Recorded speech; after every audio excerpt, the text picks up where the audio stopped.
Ya, oke guys. Assalamualaikum. Balik lagi ya guys dengan Jaki dan pada video kali ini gua mau bahas SIMP ya dan LSIP yang kebetulan keduanya ini kemarin udah ada infonya ya guys per tanggal 5 September.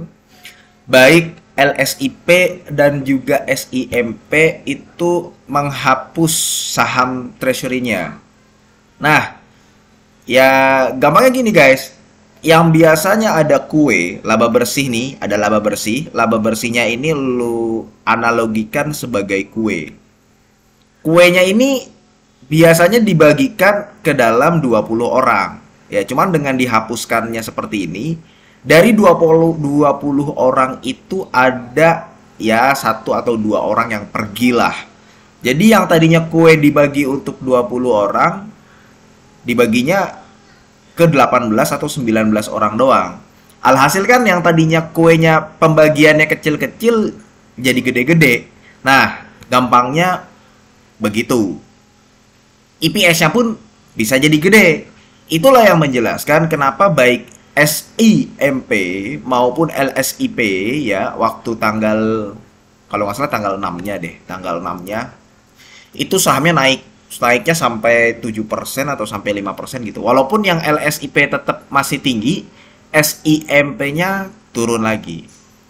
Nah, sekarang gue mau bahas guys, antara SIMP sama LSIP itu mendingan mana? Kita coba bandingkan dulu ya guys ya. Jadi tahun 2016 ini 14 ya, 14 triliun nih revenue-nya, 14 triliun. Dan lu bisa lihat ini kolom untuk SIMP atau Salim Infomas, yang bawah itu LSIP. Kalau kita lihat yang tadinya 14 triliun ya sekarang ada di angka 16 triliun waktu tahun 2023. Revenue-nya ya guys ya. Kemudian LSIP yang tadinya ada di angka 3 triliun sekarang ada di angka 4 triliun. Nah, ini perusahaan yang satunya perusahaan pure komoditas perkebunan, kelapa sawit dan sebagainya. Yang satu lagi turunannya LSIP ya ada di dalamnya SIMP itu, kemudian dijadikan minyak goreng, dijadikan margarin, dijual lah oleh SIMP. Ya minyak bimoli itu salah satunya yang lu biasanya kenal. Nah, kalau dilihat dari revenue-nya sejak tahun 2017 sampai tahun 2023 itu rata-rata pertumbuhannya ada di angka 2%. Itu kalau dari revenue-nya. Itu SIMP. LSIP ada di angka 2,32%. Itu baru revenue ya. Sekarang kita langsung ke laba bersih. Laba bersihnya itu SIMP terakhir ada di angka 528 miliar ya. 528 miliar kan? Laba bersihnya nih. Kalau LSIP ada di angka 598 miliar. Nah, sekarang kita lihat guys, pertumbuhan laba bersihnya. Rata-rata itu kalau SIMP ada di angka 93%. Tapi jangan salah, 93% itu karena waktu di tahun 2018 rugi, tahun 2019-nya tiba-tiba untung. Jadi ya nggak konsisten lah. Kalau LSIP rata-rata pertumbuhannya itu ada di angka 20% untuk laba bersihnya.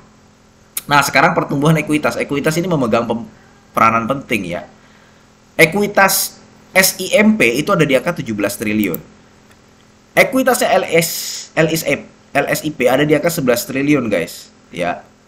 Jadi kalau misalkan kita lihat yang tadinya ekuitas SIMP di tahun 2016 adalah 14 triliun, sekarang menjadi 17 triliun di tahun 2024. Berarti kan hanya bertambah 3 triliun. 3 triliun kalau dibanding dari tahun 2016 yang sebesar 14 triliun ini, ya naiknya paling berapa? 20 persenan ya, 20 persenan. Ya kan, 20 persen. Ya 20 persen lebih, nggak sampai 30%. Kita coba lihat yang LSIP, pertumbuhan ekuitasnya. Tadinya 7,6 triliun di tahun 2016. Kemudian sekarang ada di angka 11 triliun. Naiknya sekitar 4 triliun. Ya, 4 triliun. Bener ya, 4 triliun. Kalau misalkan dibandingkan dengan ini naiknya lebih dari 30%. Lebih dari 30%. Pertumbuhan ekuitas ekuitas dari tahun 2016 ke tahun 2019 itu 30% untuk LSIP dengan rata-rata pertumbuhan per tahunnya kalau dihitung dari 2017 ke tahun 2023 itu ada di angka 5%. Sedangkan pertumbuhan ekuitas dari SIMP ada di angka 2% ya. Nah, sekarang gini guys, kalau misalkan kita mau lihat mendingan SIMP atau LSIP ya. LSIP sama SIMP sama-sama bagi dividennya segitu-segitu aja. Ya. LSIP dari PBV-nya dia lebih mahal. Dia lebih mahal. SIMP dari PBV-nya dia lebih murah. Nah, mau yang mana nih? Kalau misalkan kita mau memilih di antara dua ini, ya kita harus tahu industrinya. Seperti yang sudah-sudah gue sampaikan. LSIP tadi gue bilang ya, dia adalah perkebunan. LSIP nih, produk kelapa. Nah ini LSIP nih, ini nih. Nah ini LSIP-nya nih. Jadi LSIP itu ada di dalamnya SIMP ya. SIM, ada di dalamnya SIM. Perkebunannya ini ya LSIP ini. Kemudian dari LSIP ya, dia jadikan minyak, jadikan lemak nabati, margarin dan lain-lain. Produk turunan dari kelapa sawit itu sendiri. Jadi kalau misalkan lu mau membeli saham LSIP, berarti lu cukup mempelajari industri CPO-nya itu sendiri. Ya karena kan dia terbesarnya ya CPO, produk kelapa sawitnya ini. Tapi kalau misalkan lu mau beli SIMP, dia ruang lingkup bisnisnya lebih luas daripada LSIP.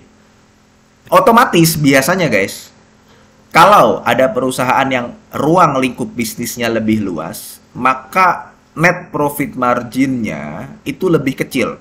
Banyak kan udah contohnya Astra, UNTR, kemudian kalau gua nggak salah Kalbe Farma dengan anak usahanya tuh EPMT.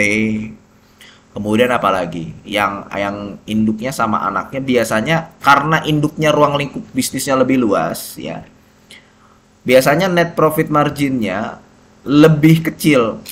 Nah, sekarang net profit margin dari LSIP itu 30%. Net profit margin SIMP itu 7,5%. Jadi lebih besar LSIP. Gross profit marginnya juga lebih besar, operating profit marginnya juga lebih besar, ya ROE-nya juga lebih besar. Ya, tapi valuasinya lebih mulai SIMP. Nah, berarti jawabannya yang mana nih guys? Kalau gua pribadi ya, ini kesimpulan kalau gua pribadi guys. Kalau gua pribadi, ini kesimpulan nih, gue tulis di kesimpulan nih. Kalau gue pribadi, dan ini tentunya sifatnya yang subjektif ya, gue lebih memilih LSIP. LSIP induknya SIMP, SIMP dimiliki oleh Indo Agri yang terdaftar di Bursa Efek Singapura. Indo Agri dikuasai oleh INDF ya, Indofood terdaftar di Bursa Efek Indonesia. Indofood dikuasai oleh First Pacific, terdaftar di Bursa Efek Hong Kong. Jadi mainnya grup Salim memang jauh. Cuman kalau disuruh memilih, gue lebih memilih LSIP dibanding dengan SIMP. Nah tadi kan kita ngomong ya SIMP PBV-nya lebih murah. Apa iya LSIP nanti dikasih di 0,36? Ya jadi belum tentu gini guys. Setiap saham itu memiliki valuasi pasarnya masing-masing.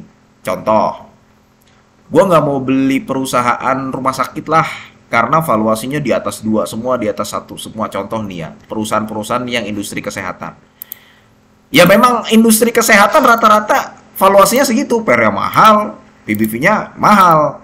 Sama seperti perusahaan consumer goods, gue nggak mau beli ah. Gue nunggu Mayora dihargai PBV 0,9. Ya nggak dikasih-kasih guys. Jadi meskipun terlihat memang valuasinya murah SIMP, cuman kalau secara bisnis gue lebih memilih LSIP. Nggak apa-apa 0,6. Ya karena memang valuasinya LSIP bergeraknya di angka segitu, 0,6, 0,5, 0,7, 0,8 kayak gitu. Nah kalau SIMP ya ntar coba kita bahas satu persatu lebih dalam ya. Kalau ini kan kita lagi membandingkan aja. Kalau SIMP ya dia pasarannya segitu, dihargai segitu gitu loh. Ada banyak pertimbangan kenapa pasar menghargai SIMP dengan valuasi seperti itu. Salah satunya ya kalau gue melihatnya, kalau gue pribadi ya gue lebih memilih LSIP karena apa? Karena bisnisnya lebih simpel. Karena kalau SIMP bisnisnya kan lebih luas daripada LSIP. Kalau kita mau megang SIMP ya kita harus tahu kondisi industri margarin, minyak bagaimana, DMO-nya bagaimana, harga average selling price-nya minyak berapa, dulu 12.000 per liter, sekarang mungkin bisa lebih naik. Cuman kan sekarang juga banyak minyak goreng dari pemerintah itu ya subsidi. LSIP, oh harga CPO-nya lagi turun, oh lagi naik. Jadi lebih simple kita mempelajari LSIP. Itulah alasan kenapa gue lebih memilih LSIP dibanding SIMP. Secara profit juga dia lebih besar, meskipun valuasinya lebih murah SIMP. Kayak begitu guys. Oke, mudah-mudahan video ini bermanfaat ya guys, dan semoga lo sehat selalu sehingga kita bisa bertemu kembali di video-video selanjutnya. Ini bukan ajakan jual beli. Gua akhiri, wassalamualaikum warahmatullahi wabarakatuh.